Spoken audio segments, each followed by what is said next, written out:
Okay, so they already felled the tree down and they cut off these pieces off the sides.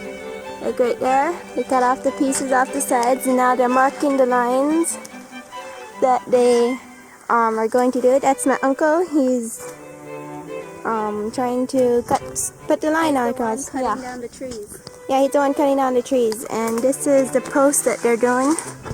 How do you get a picture now? 2x4, and that's the chainsaw that they use. So we'll update you next. Okay, so this is how it looks when he's cutting it.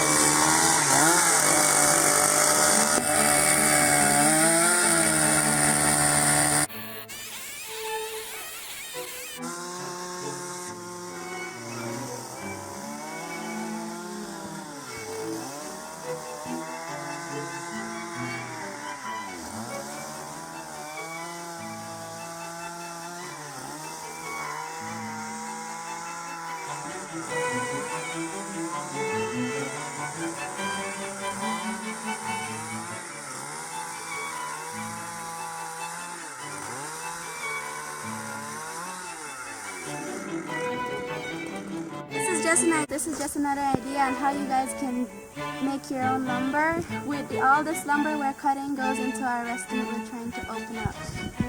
So after the lumber is cut, we still have the hardest part, at least in our opinion, because we had to haul this out through all the swamp, and let's hope we don't get stuck in the swamp as it is. And that's it. We're going to tune you up when we're going.